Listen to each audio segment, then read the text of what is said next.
할렐루야, 아멘. 우리 지난 한 주간 각처에서 믿음으로 열심히 사시다가 이 예배 시간 이 자리에 온 줄로 믿습니다. 우리 믿음으로 사신 옆에 있는 귀한 믿음의 성도들을 향하여서 수고 많으셨습니다. 한번 격려해 주시기를 바랍니다. 네, 수고 참 많으셨습니다.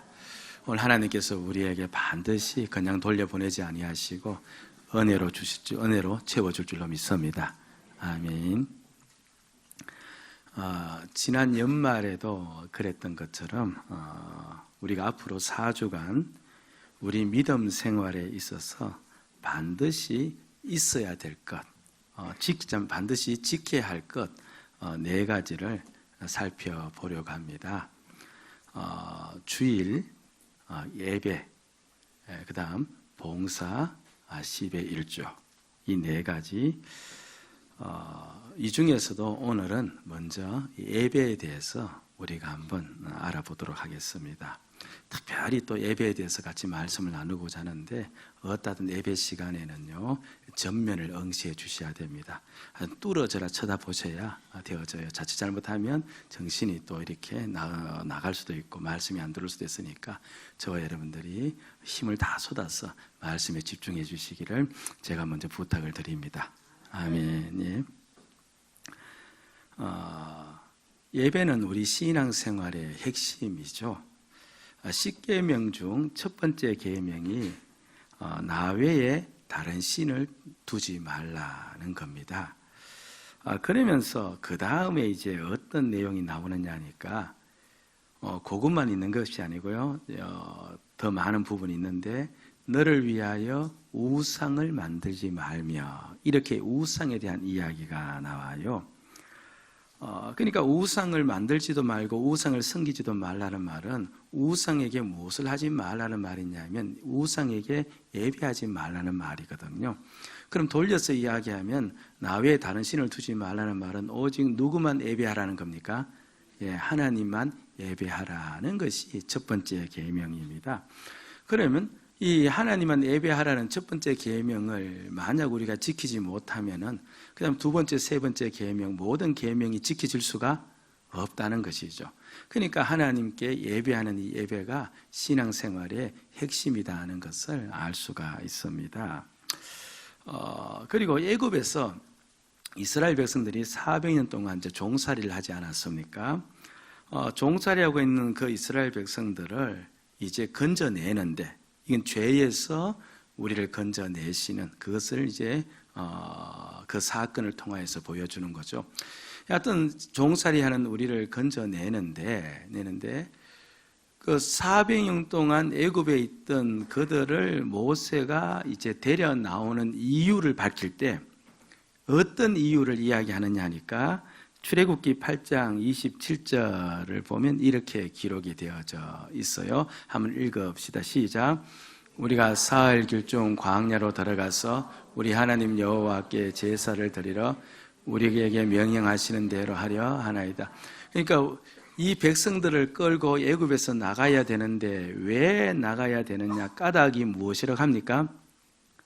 우리 하나님 여호와께 무엇을 하기 위해서? 제사 드리기 위해서. 가나안 땅에 들어가기 위해서 이스라엘 백성들을 애굽에서 끌어낸다는 말은 없습니다.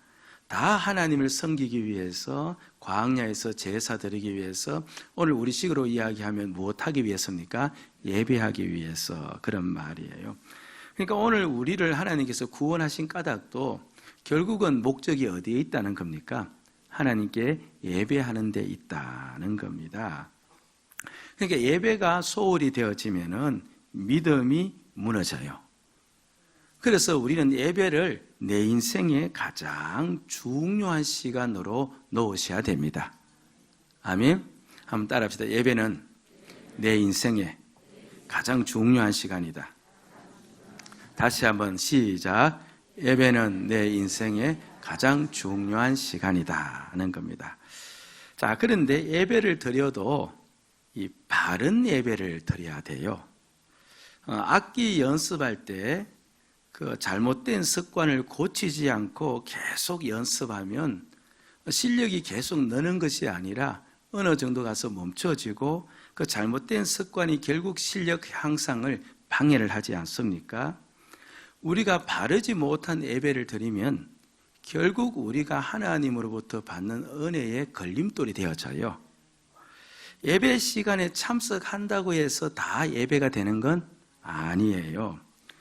바른 예배가 있고 잘못된 예배가 있는 겁니다. 바른 예배를 드리면요, 반드시 하나님이 만나주세요. 아멘. 예. 보세요. 우리가 자신의 민원을 풀기 위해서 때로는 시장을 방문하고 국회의원을 방문하는 분도 계시고 또는 도지사도 방문하는 분이 계시죠. 그런데 잘 만날 수는 없어요. 그런데 만났어요. 그들과 만나면 분명 무언가 대답은 들어요. 무엇이 속시원이 듣든지 못 듣든지 그거는 그렇죠. 사안에 따라 다르지만 그러나 만나면 반드시 무슨 일인가는 일어날 수 있는 겁니다. 우리가 이 예배 시간에 바른 예배를 드리면요, 반드시 하나님이 우리를 만나요. 아니, 국회의원이 자신의 민원인을 만나도 거기에 좋은 역사가 일어나는데 하나님이 이 시간에 우리를 만나면 우리에게 어떤 사건이 일어날까요? 한번 따라해 봅시다. 대박 사건. 너무 이게 경솔한 말이에요. 이 대박 사건이 일어나는 거예요. 예? 그래서 예배는 사람의 운명을 바꾼다라고 이야기해요. 오늘 따라할 게 참 많네요. 따라합시다. 예배는 사람의 운명을 바꾼다. 이 시간에 하나님을 만나는 사건, 무슨 사건? 예, 그렇죠. 예, 대박 사건이에요. 우리들 중에요, 혹시 이미 자신의 운명이 정해졌다고 여기는 분들 계시지 않습니까? 어떤 분들은 팔자가 있다고 이야기하시는 분들이 계세요. 그래서 자신의 팔자와 운명을 보기 위해서 점집에 가기도 하고 또 사주를 보시는 분도 계십니다. 절대로 믿음의 성도는 그렇게 해서는 안 됩니다. 그것은 하나님을 믿지 않는 생활이에요. 성경을 보면 이제 하나님께서 숱하게 많은 예언을 했죠. 우리가 새벽 시간에 지금 이사야서를 끝을 내었는데요, 이사야에 보면 하나님이 이런 예언을 했어요. 이스라엘 백성들을 향하여서 너희들이 바벨론에 포로로 끌려갈 것이다. 포로로 끌려가기 150년 전에 포로로 끌려갈 것이다. 끌려간 다음에 70년 동안 포로 생활을 할 것이다. 그런 다음에 어느 한 왕이 나타나서 너희들을 다시 이스라엘 본국으로 귀환시킬 것이다 라고 예언을 했습니다. 그러면 하나님께서 이렇게 예언을 했으면 그러면 반드시 바벨론이라는 나라를 일으켜서 이스라엘을 멸망시켜야 되고 70년 기한되어서 어느 한 왕을 등장시켜서 이스라엘을 본국으로 귀환시켜야 돼요. 그런데 이렇게 예언하신 하나님께서 그것이 반드시 이루어진다라고 말한 것은 하나님은 그 모든 것들을 이루기 위해서 바벨론, 사람, 환경 전부를 동원시키겠다는 거예요. 하나님은 모든 환경과 사건을 다 동원시켜서 그 일을 만들어내시겠다. 그게 바로 예언인 겁니다. 그러니까 이미 될 일들을 보고 한 것이 아니라 하나님이 그렇게 예언한 부분은 반드시 누가 성취를 시키는 거예요? 하나님이 성취를 시켜요. 그러니까 역사를 누가 만들어가는 거예요? 하나님이 역사를 만들어가는 거예요. 하나님이 내 인생을 새롭게 만들어가는 겁니다. 여러분들, 모든 인생의 역사는 하나님이 창조자예요. 아멘. 예. 그러니까 내 인생의 팔자와 내 인생의 운명이 없습니다. 하나님이 내 인생을 새롭게 만들어가면 내 인생은 새로워지는 거예요. 아멘? 아멘. 예. 그래서 한번 따라해 봅시다. 내 인생의 팔자는 없다. 내 인생의 운명은 없다. 다시, 내 인생에 정해진 운명은 없다. 예. 하나님 안에서 내 인생은 무한한 가능성이 있음을 믿으셔야 돼요. 아멘. 하나님이 내 인생을 만들어 가실 수가 있기 때문에 그렇다는 겁니다. 하나님을 만나면 돼요. 아멘. 예. 창세기를 보면요, 아담에게 두 아들이 있었대요. 몇 명의 아들? 두 아들. 우리는 그 이름을 알고 있는 분이 많으세요. 누구죠? 가인과 아벨입니다. 그런데 두 사람이요, 제사를 드린 거예요. 예배를 드렸습니다. 그런데 똑같이 예배를 드렸는데 결과가 너무 다른 겁니다. 그것이 창세기 4장 4절에서 5절까지 나오는데, 자, 옆에 보세요. 저 밑에 이제 청색으로 이제 기록해 놓은 저거를 읽읍시다. 시작. 여호와께서 아벨과 그의 제물은 받으셨으나 5절 말씀 보면 가인과 그의 제물은 받지 아니하신지라. 그러니까 한 사람의 제사, 우리식으로 하면 예배는 하나님께서 받으시는 예배, 받았다는 말 하나님께서 만나셨다는 말이고, 한 사람의 예배는 하나님이 만나지 못한 잘못된 예배였다, 그 이야기를 하고 있습니다. 그 요한복음에 보면요, 성 이름이에요. 그 사마리아의 수가라는 그런 성이 있었는데 어느 한 여인이 살고 있었죠. 그런데 예수님을 이제 마침 만난 겁니다. 그래서 예수님에게 질문 한 가지를 했어요. 예수님, 우리가 어디서 예배를 하면 좋겠습니까? 그 당시 사마리아 사람들은 그리심산에서 예배를 했고, 이제 유다 사람들은 예루살렘에서 예배를 했는데 어디서 예배를 하면 좋겠습니까? 라고 질문을 던진 거죠. 그때 예수님께서 이렇게 대답을 했는데요. 요한복음 4장 24절 말씀을 보니까 시작. 하나님은 영이시니 예배하는 자가 영과 진리로 예배할지니라. 그러니까 어디서 예배하면 좋겠습니까? 라는 그 질문에 어디서는 말하지 않고 예배할 때 무엇으로 예배하라?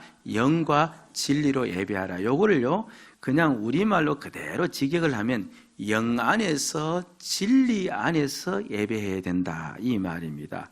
보세요. 진리 안에서 예배를 해야 된다 하면 진리 밖에서 예배할 수도 있다는 말이죠. 그러니까 진리를 벗어난 예배는 예배가 아니다는 겁니다. 진리 안에 있는 예배, 그러니까 바른 예배가 있다 없다? 있다는 것을 가르쳐주고 있는 겁니다. 가인과 아벨이 똑같이 제사를 드려도 그 예배를 한쪽은 받고 한쪽은 받지 않는 그런 경우처럼 반드시 예배가 바른 예배가 되지 않으면 수천 번을 드려도 그 예배 속에서 하나님을 만날 수 있다 없다? 만날 수도 없고 예배가 되지 않는다, 그 이야기를 하고 있는 겁니다. 그래서 이제 물어보는 거죠. 성경이 가르쳐주는 바른 예배가 어떤 예배일까? 자, 한번 생각해 보세요. 오늘 이렇게 우리가 1시간 예배를 드리고 가지 않습니까? 나는 분명히 참석해서 예배를 드렸다고 하는데 하나님께서는 너 예배 안 드렸다 하면 어떨까요? 속이? 예? 시원해요? 그렇죠. 속이 상하죠. 예? 그리고 무엇보다도 이 예배 시간 하나님을 만나는 시간인데 만나지 못하고 돌아간다는 것은 얼마나 속상한 일인지 모릅니다. 그럼 성경이 가르쳐주는 바른 예배가 어떤 예배일까라고 했을 때요, 우리 한국 사람들은 그냥 답이 정해져 있어요. 자, 여러분들 속으로도 한번 대답해 보세요. 어떻게 예배하면 바른 예배가 될까요? 한국 사람들 대부분 어떤 식으로 대답하냐니까, 예배할 때 무엇을 다 쏟으면 된다? 그렇죠. 정성을 다 쏟으면 정성껏 예배를 드리면 바른 예배이다라고 이야기를 많이 합니다. 사실 한국의 종교가 불교 또 무속 종교가 있는데 대부분 다 정성을 다 쏟는 거거든요. 그래서 그것을 우리가 이어받아서 이제 정성을 다 쏟으면 된다, 그렇게 이야기하는데, 여러분들, 가인과 아벨이 제사를 드릴 때 두 사람 다 정성이 똑같았을까요? 달랐을까요? 달랐을까요? 그럼 정성이 달랐다는 말은 정성껏 드리면 된다는, 이게 이제 바른 예배가 되어지는데, 성경을 보는 겁니다. 창세기 4장 4절을 보면요, 이렇게 기록이 되어 있어요. 자세히 보세요. 제가 읽어드릴게요. 아벨은 자기도 양의 첫 새끼와 그 기름으로 드렸더니, 그렇게 했죠. 아벨은 자기도라고 했어요. 그럼 아벨은 누구를 따라서 했다는 말입니까? 가인을 따라서 했는데 똑같이 했다? 다르게 했다? 똑같이 했다는 말이에요. 가인처럼 자기도, 다만 재물은 다르지만 똑같은 정성, 똑같은 마음으로 그렇게 아벨도 제사를 했다. 그러니까 정성적인 면에서는 가인과 아벨의 차이가 난다 안 난다? 나지 않는다는 겁니다. 그런데 한쪽 예배는 받았고 한쪽 예배는 받지를 못했거든요. 그러면 정성껏 드린다고 해서, 아무리 수많은 정성을 쏟는다고 해서 그 사람이 바른 예배를 드렸다고 말할 수가 있다 없다? 없다는 말이 되어집니다. 그렇죠. 예. 정성이 물론 중요해요. 오늘 이렇게 우리가 찬양도 정성으로 해야 되고 말씀 듣는 것도 정성껏 드려야 되는데, 정성이 중요할지라도 그러나 정성껏 드린다고만 해서 바른 예배가 안 된다는 것을 꼭 기억을 하셔야 돼요. 그것이 예배를 결정짓는 것이 아니다는 겁니다. 여러분 분명히 믿으셔야 돼요. 정말 바른 예배 드리면요, 내 인생 하나님께서 바꿔주세요. 내 삶이 달라져요.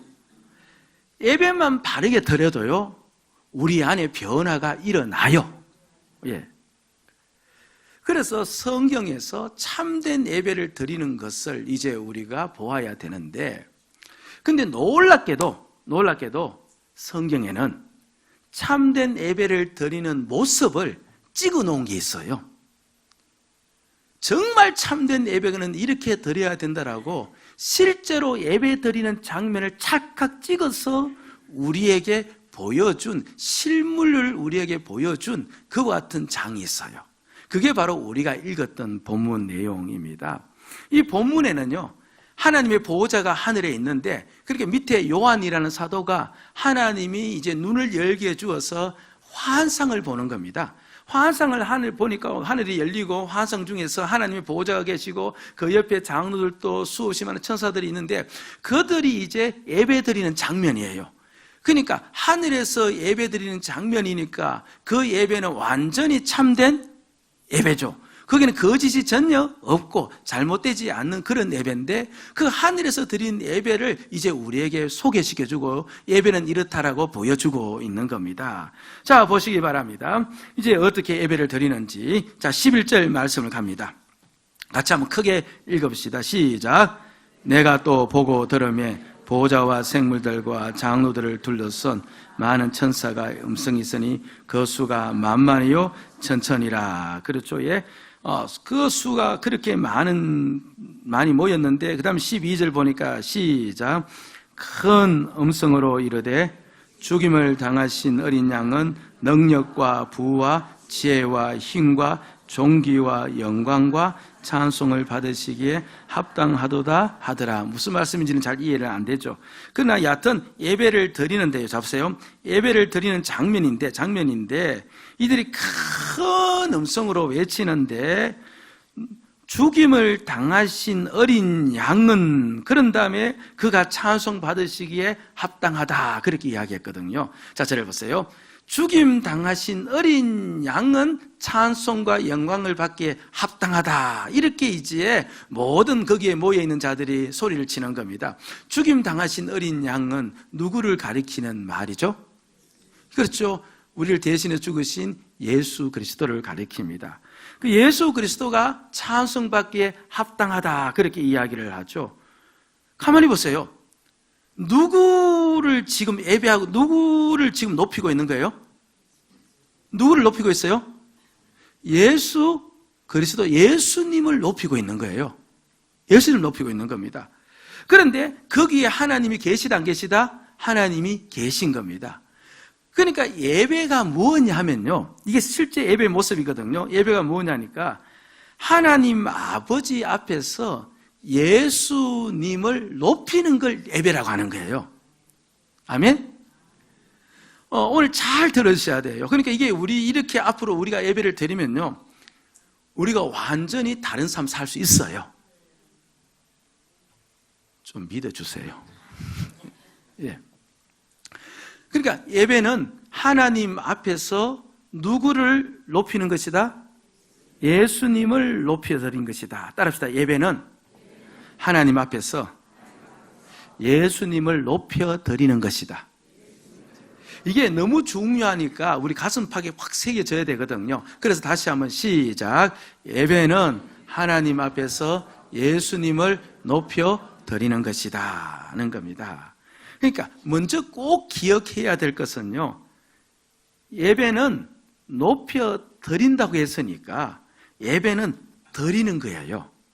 예배는 내가 받는 게 아닙니다. 내가 높아지고 내가 무언가 얻기 위해서 드리는 것이 아니에요. 예배는 누구를 높여드리는 거예요? 예수님을 높여 드리는 것이라는 것을 꼭 잊지 마셔야 되는 거예요. 헬라어의 프로스쿠네오라는 단어가 예배라는 단어인데요, 그 뜻풀이를 하면은 종이 주인에게 존경과 경의를 드리기 위해서 엎드려지다.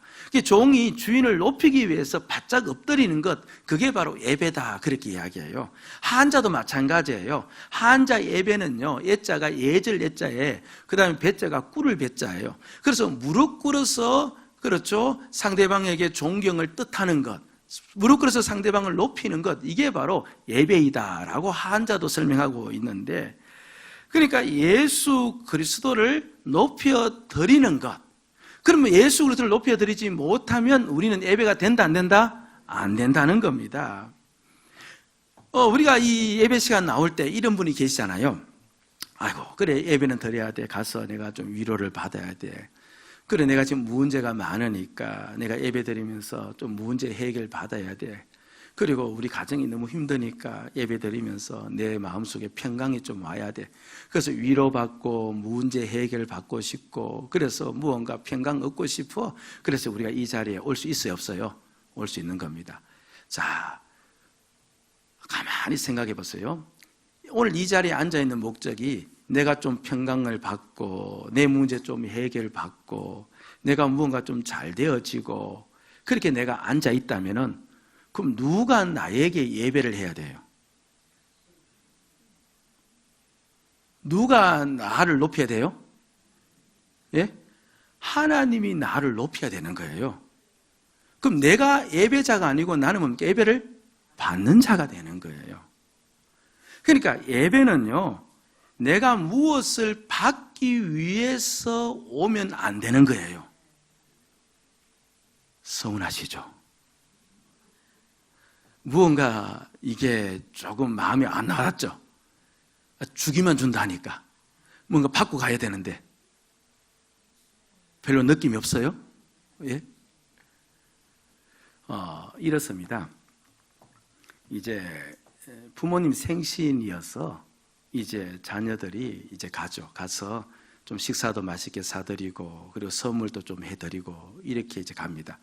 그러니까 순전히 부모님 생신이어서 부모님을 존중하기 위해서 식사 사드리고 그렇게 하지 않습니까? 다 드리는 거죠. 드리는데, 근데 이제 다 끝나고 난 다음에 이제 가겠습니다라고 했을 때 그냥 친정에 갔다고 생각합시다.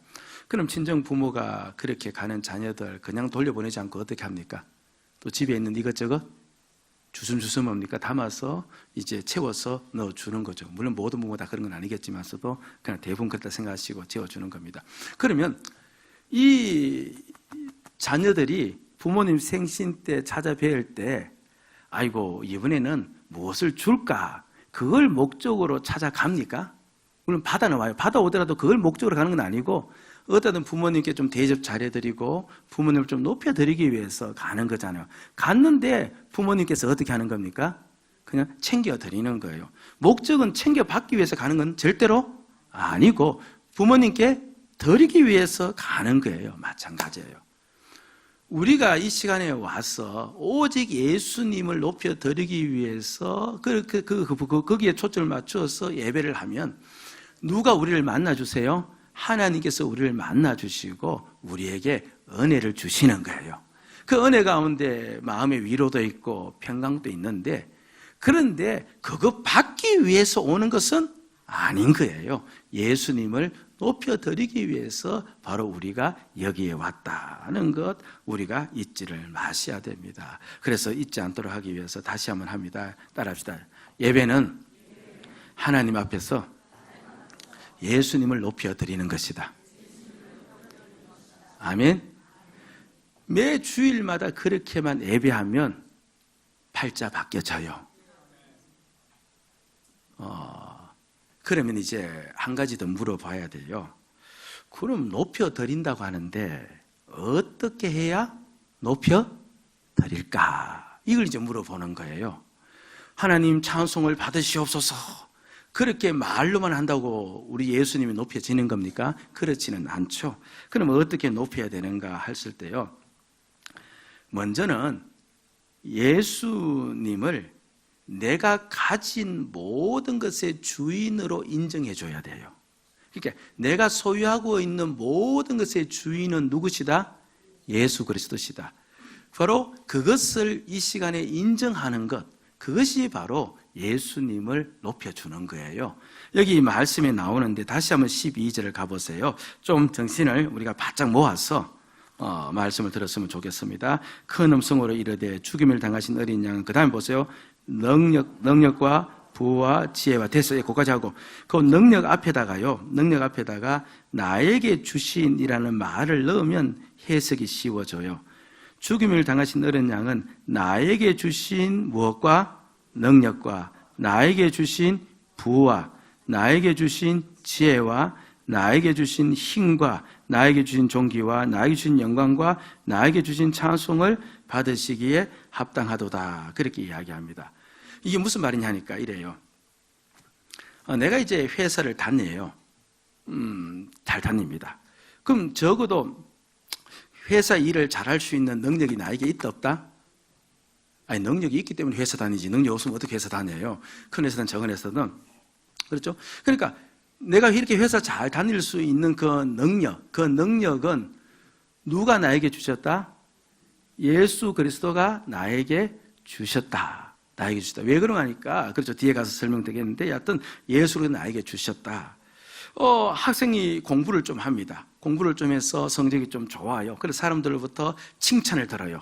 막 칭찬 듣습니다. 그럼 그 칭찬도 누가 주신 겁니까? 예수님이 나에게 주신 칭찬이다. 그런 말이에요. 우리 집에 그래도 이제 경제력이 조금 있습니다. 뭐 경제력이 있든 없든 간에 그래도 이제 먹고 살아갈 수 있는 경제력이 있어요.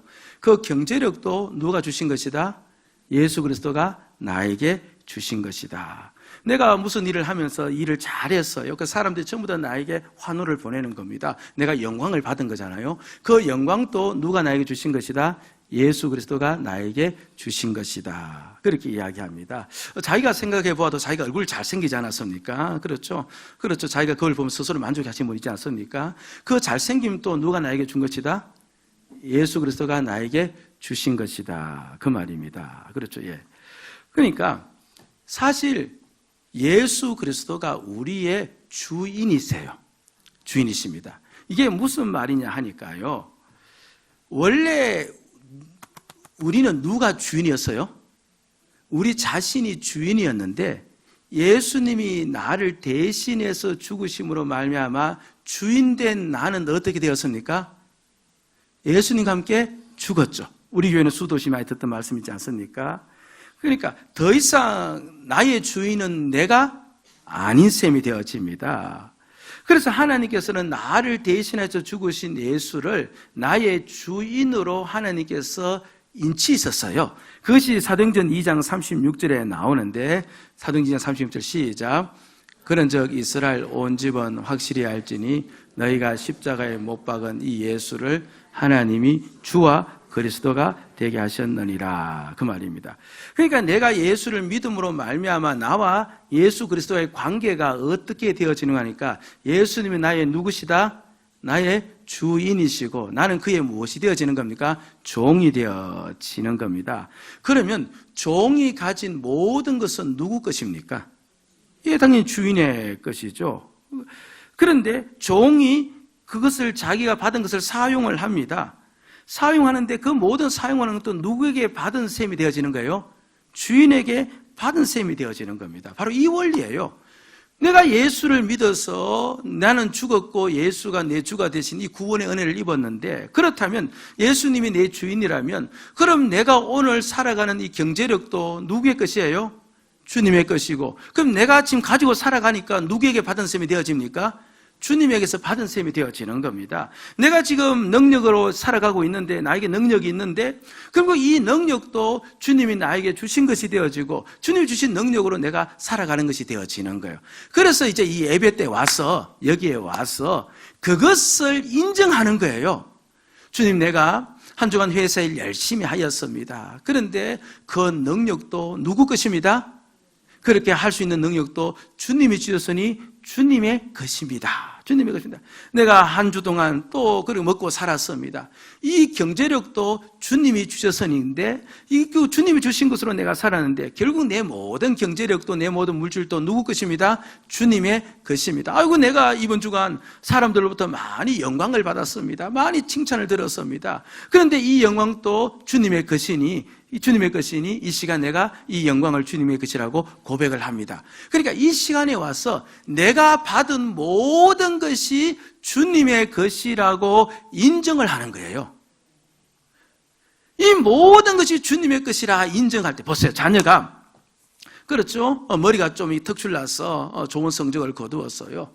그래서 인터뷰를 하는데 어떻게 그렇게 머리가 좋아요? 이렇게 이야기하면 제가 날 때부터 제가 잘 태어났어요. 이렇게 이야기하면 꽝이잖아요. 어떻게 이야기해야 돼요? 우리 부모님이 머리가 좋아서 그렇죠. 여하튼 우리 부모님 머리가 좋아서 그 좋은 머리를 나에게 이렇게 물려주었습니다. 이 좋은 머리는 부모님의 것입니다. 만약 이렇게 이야기하면 지금 이 아이는 누구에게 영광을 돌리는 겁니까? 부모님에게 영광을 돌리는 거예요. 그 다윗이요, 물맷돌 가지고, 그렇죠. 그 블레셋의 그 골리앗을 무찌르지 않았습니까? 무찌른 다음에, 그 다음에 이제 그 당시 사울 왕이 너무나 그게 이제 기특해서, 야, 도대체 네 누구냐? 네 이름이 뭐냐? 그렇게 이야기하니까 다윗이 이렇게 이야기합니다. 나는 이새의 아들, 베들레헴 사람 이새의 아들 다윗입니다 라고 이야기해요. 이게 무슨 말입니까? 내가 이렇게 물맷돌을 가지고 기술력을 가지고 이렇게 잘 맞출 수 있었던 까닭은 이 기술을 누구로부터 전수받았기 때문에 아버지로부터 전수받았기 때문에 결국 자신의 모든 기술이 아버지의 것이라고 이야기하면서 누구를 높이는 겁니까? 아버지를 높이는 거예요. 보세요. 우리가 경제를 주님으로부터 받았고 우리의 물질도 주님으로 받았고 다 주님으로부터 받았었는데 오늘 이 시간 우리가 여기에 와서 그렇죠. 이 모든 것이 전부 다 주님의 것입니다. 주님께서 주신 것을 가지고 내가 살았는데 이것이 다 주의 것입니다 라고 이야기할 때 우리는 누구에게 영광을 돌리는 겁니까? 주님께 영광을 돌리는 겁니다. 자 보세요. 내가 한 주간 경제력을 가지고 살았는데 이 경제력도 주님의 것입니다 라고 이야기하면 결국 그 경제력을 주님께 돌리는 거예요. 이 영광도 주님의 것입니다 라고 하면 이 영광을 주님께 돌리는 거예요. 그럼 누구를 높인다는 말입니까? 예수 그리스도를 높인다는 말입니다.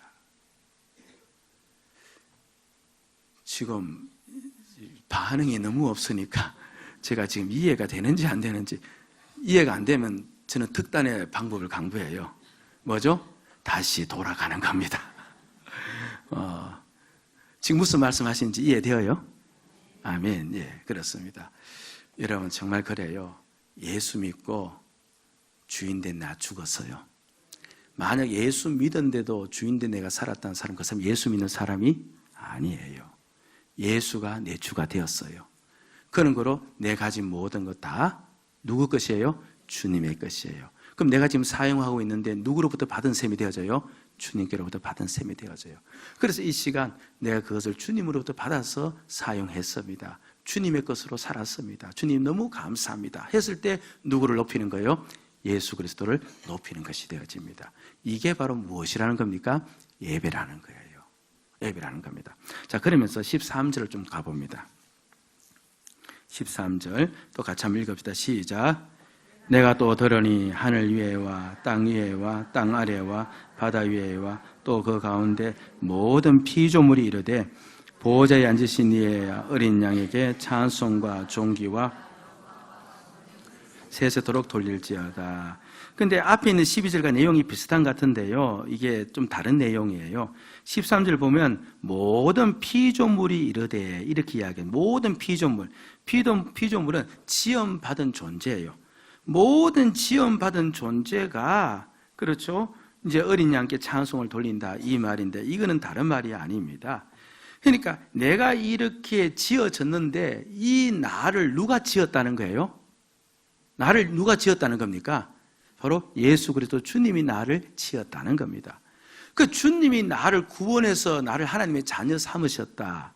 그래서 내가 하나님의 자녀가 되어서 구원을 얻었으니까, 이 놀라운 은혜를 입었으니까, 이 영광을 입었으니까 이것이 누구의 것이라는 말이에요? 주의 것입니다. 이 말입니다. 주님이 나를 구원하지 않았으면 하나님의 자녀의 영광을 내가 누릴 수 있어요, 없어요? 없는 겁니다. 근데 주님이 나를 구원해서 하나님의 자녀가 되어서 영광 속에 살도록 만들고 그 자녀 속에서 축복받으며 살도록 만들었으니까 이 모든 영광과 이 모든 은혜는 전부 다 주의 것입니다. 자신의 존재가 구원받은 것으로 인하여서 하나님께 영광을 돌리는 것, 주님께 영광을 돌리는 부분이 바로 이 본문의 내용입니다. 예. 그러니까 결국 제가 이제 전부 다 요약하면 이렇습니다. 예수 그리스도께 찬송을 드린다는 이 말을요, 구체적으로 표현하면 바로 예수님이 진정 나의 주인이시요, 나의 존재의 주인이십니다. 이제 이 인정을 어떻게 하느냐 하니까 나는 죽었습니다. 주인된 나는 죽었고 이제 나의 소욕과 나의 욕심을 구하지 않고 이제 모든 것이 주님으로부터 받아서 주의 것으로 살아가고 있으니까 나는 이제 누구를 위해서 살겠습니다? 주를 위해서 살겠습니다.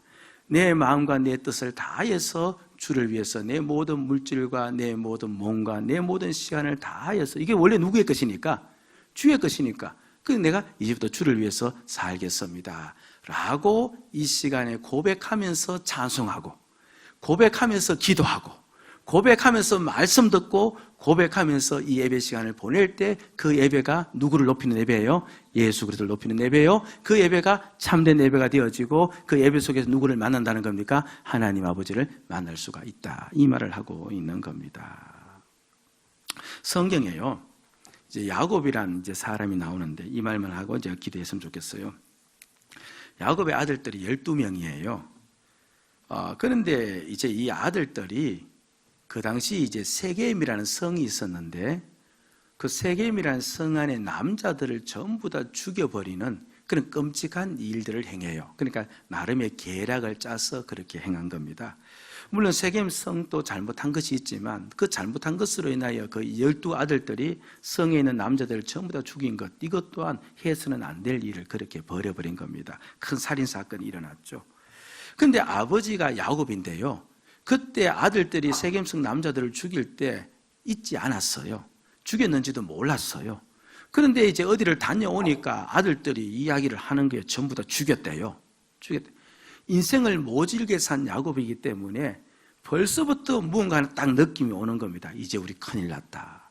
이 아들들이 아무것도 모르고 이런 짓을 저질렀구나. 큰일 났다. 왜냐니까 세겜성이라는 것은 자기 혼자만 있는 성이 아니고 세겜성 옆에 다른 주변에 많은 성읍들도 있는데 평소에 다 왕래를 하던 형제 성읍들이었어요.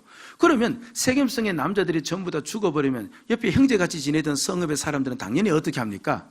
가만히 있어요? 않겠죠. 연합을 해서 이 야곱과 그의 12아들을 죽이려고 작정한 것은 말할 필요가 없는 겁니다. 그러니까 인생의 경험을 다 한 이 야곱은 이제 큰일 났다는 겁니다. 분명 세겜성 사람들은 가만히 있지 않을 것이고 저 주변에 있는 성읍들은 가만히 있지 않을 것이고 다 연합해서 우리를 죽이러 올 텐데 그럼 우리가 어떻게 대항하느냐? 이제 우리는 죽을 수밖에 없다라는 그런 근심과 염려와 그와 같은 큰 두려움 속에 이제 이 야곱이 빠져들어간 겁니다. 그때 하나님께서 야곱에게 나타나셔서 이런 말씀을 하신 거예요. 창세기 35장 1절 말씀인데 한번 읽어보도록 하겠습니다. 시작.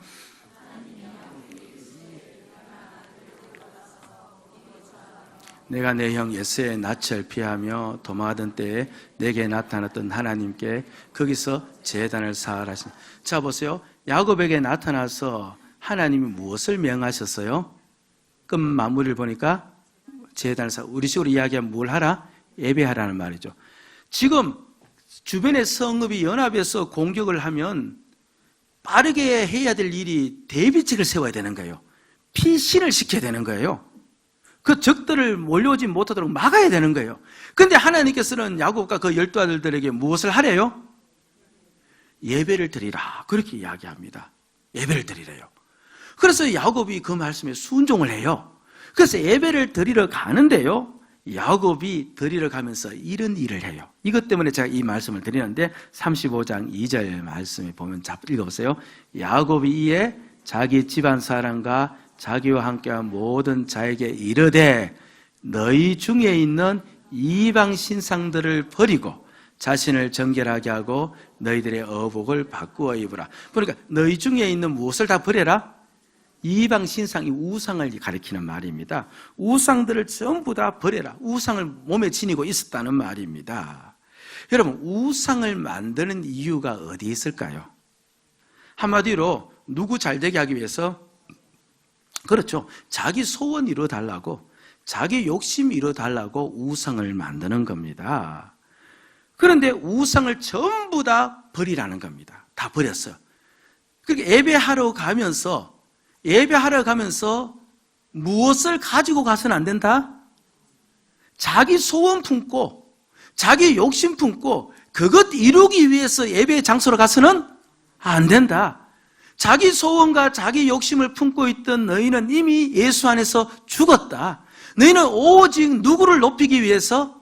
예수 그리스도, 이 당시는 하나님을 높이기 위해서 올라가야 된다. 그래서 어복을 정결하게 하고 옷을 바꿔 입어서 그렇게 나가는 것이죠. 그게 예배라는 것은요, 바로 이겁니다.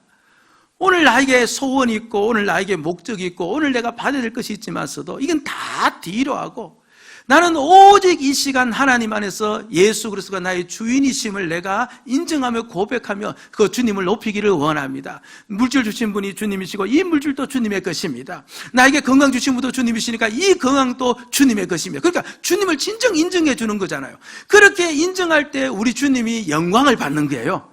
우리 주님이 높임을 받는 겁니다. 이게 바로 무엇이라는 겁니까? 예배가 되어지는 거예요. 그렇게 예배할 때 반드시 아까도 말씀드린 것처럼 누가 만나시는 거예요? 하나님이 만나시는데 하나님이 야곱을 만난 겁니다. 그래서 창세기 35장 5절에 보니까 이렇게 이야기가 기록되어 있어요. 시작. 그들이 떠나서나 하나님이 그 사명 고을들로 크게 두려워하게 하셨으므로 야곱의 아들들을 추격하는 자가 없었더라. 실제로 주변에 있는 성읍들이 야곱을 추격하기 위해서, 그렇죠, 그들이 모였어요. 그런데 하나님께서 어떻게 하신 겁니까? 그 모든, 그렇죠, 발걸음을 전부 다 끊어버리게 만들었다. 하나님이 실제 역사가 일어나도록 만들었다. 그렇게 이야기를 하고 있는 겁니다. 그렇게 야곱에게 있어서 운명이 바꾸어진 때가 언제예요? 바로 예배할 때였습니다. 예배할 때였어요. 여러분들, 바른 예배 드리면 돼요. 아버지, 나 죽었습니다. 이제는 나의 욕심 위에, 이제는 나를 위해 내가 살지 않겠습니다. 내가 오늘 이렇게 모든 것을 가지며 살아갈 수 있는 까닭은 주님이 나에게 그것을 주셨기 때문에 그렇습니다. 그것의 주인은 예수 그리스도입니다. 그래서 내 모든 것을 주를 위해서 쓰겠습니다. 내 모든 것을 주를 위해서 사용하겠습니다. 그리고 이 모든 것들을 날 구원하신 주님 붙잡고 이 모든 것을 다 유용하게 사용하겠습니다. 그럴 때 누구를 주인으로 인정해 주는 거예요? 예수를 주인으로 인정하며 주님이 높임 받는 거예요. 주님이 예배 시간에 드러나는 거예요.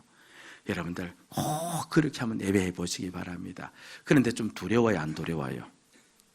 내 모든 거 다 주를 위해서 사용하겠다니까 마음 한편이 시원해요? 뭔가 좀 이게 부딪히는 게 있어요? 이게 좀 안 될 것 같죠? 예, 바로 그 부분이에요. 그게 우리를 막고 있는 거예요. 그게 우리를 하여금 예배를 온전히 드리지 못하도록 막는 거예요. 여러분, 정말 주님 우리 거 다 뺏어갈까요? 아니에요. 우리를 더 부욕케 하기를 원하고 더 풍성하기를 원하시는 분이 나를 위해서 죽으신 예수 그리스도시에요.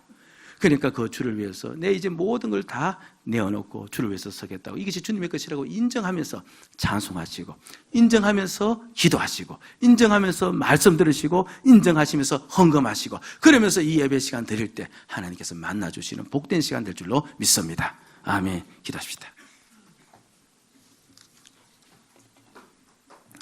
우리 잠깐이지만 같이 한번 기도드립니다. 들었던 말씀 붙잡고 기도합시다. 주님, 내가 예수를 믿으면서 주인 되어 살던 나는 이미 죽었는데, 그러니까 내가 가진 모든 것이 다 주의 것인데 내 모든 것이 주님의 것임을 인정하며 주를 위해서 서겠습니다. 주를 하겠습니다. 그 마음 그 결심으로 찬송하며 예배하며 이 시간 보낼 수 있도록 도와주시옵소서. 같이 한번 들었던 말씀 생각하면서 기도드립니다.